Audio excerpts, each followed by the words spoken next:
Judges 3:15.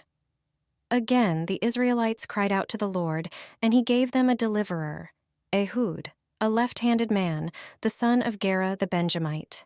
The Israelites sent him with tribute to Eglon king of Moab. Ehud, a man on a mission like no other. His target is no ordinary person, but King Eglon, safely ensconced in his castle. Why would one man take such a risk, and who is he to carry out this perilous task? Ehud belongs to a group in history known as Judges of Israel. Who are the people the Bible called Judges of Israel? Judges of Israel were charismatic and often military leaders, as well as arbiters and deliverers, who played a significant role in the early history of the Israelites, as described in the biblical book of Judges and in parts of the book of Samuel.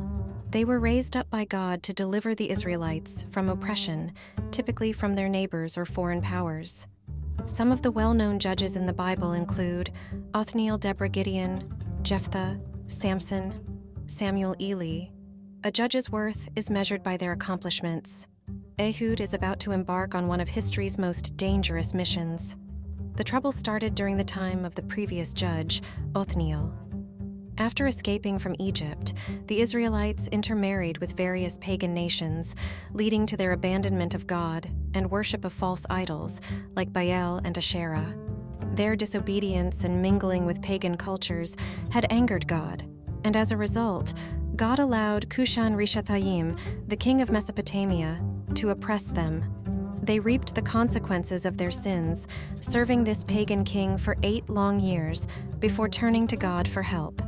Thankfully, God raised up a deliverer in the form of Othniel, who defeated Cushan-Rishathaim and brought 40 years of peace. But did they learn their lesson? No. Once again, they turned away from God, and this time, God strengthened King Eglon of Moab against them. Their evil actions needed to be dealt with. Judges 3:12-14. Again, the Israelites did evil in the eyes of the Lord, and because they did this evil, the Lord gave Eglon king of Moab power over Israel. Getting the Ammonites and Amalekites to join him, Eglon came and attacked Israel, and they took possession of the city of palms. The Israelites were subject to Eglon king of Moab for 18 years. Eglon, with the support of the Ammonites and Amalekites, ruled over them for 18 years. The people had deviated from their commitment to God, and past victories proved fleeting. Sin always led to bondage. When they finally cried out to the Lord for deliverance, God raised Ehud, a man from the small tribe of Benjamin, illustrating that God can use anyone, great or small, for his purpose. One interesting fact is that Ehud is left-handed, an unusual trait in those times. He crafted a unique dagger, hidden on his right thigh, posing as a messenger delivering tribute to Eglon. Upon arrival at the palace, he presented the tribute and requested a private audience with the king. Eglon agreed, and they were left alone in the chamber. As Ehud approached the obese king, he drew his concealed dagger with his left hand and plunged it deep into Eglon's belly. The king was taken completely by surprise and had no chance to defend himself. Ehud's dagger went in so deep that the fat closed over it, making it appear as if nothing unusual had happened. Ehud swiftly made his escape, locking the doors behind him. Meanwhile, King Eglon's attendants, assuming he was relieving himself, hesitated to disturb him. It wasn't until they became alarmed by the prolonged silence that they broke down the doors to find their king lying lifeless on the ground. Ehud's act of bravery sent shockwaves throughout the Moabite kingdom. The Israelites, seizing the opportunity, rallied under his leadership and successfully defeated the Moabite oppressors.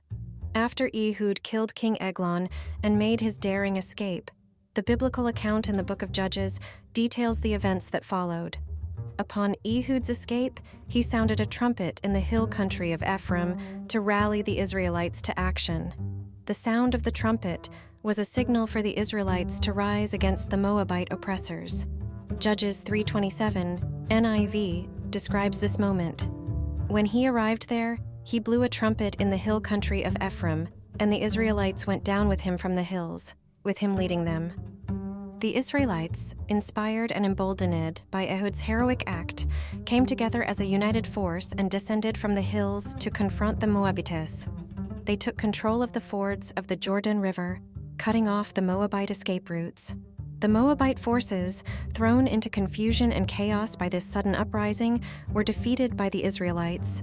This victory marked a turning point for the Israelites, as it broke the Moabite oppression that had burdened them for some time. Following their successful rebellion against the Moabites, the land enjoyed a period of peace that lasted for 80 years. The story of Ehud and his cunning assassination of King Eglon, followed by the Israelite uprising, illustrates the resilience of the Israelites and their capacity to throw off the yoke of oppressive rulers when led by brave and resourceful individuals. It serves as a testament to the cyclical nature of events in the Book of Judges, where periods of oppression are followed by deliverance through divinely appointed leaders. Furthermore, the narrative also stands as a tribute to the resourcefulness and determination of individuals who are driven to liberate their people from oppression.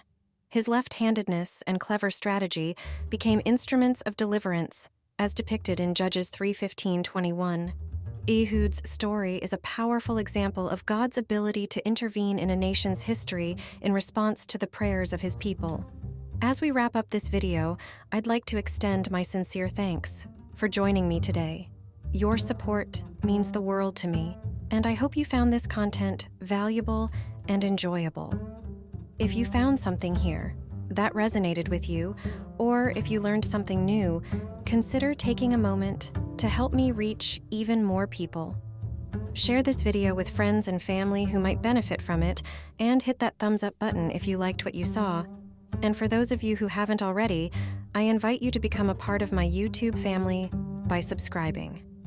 Subscribing not only keeps you updated with my latest content, but also helps me grow and continue to provide you with informative and engaging videos. So, until next time, take care, stay curious, and I look forward to seeing you soon.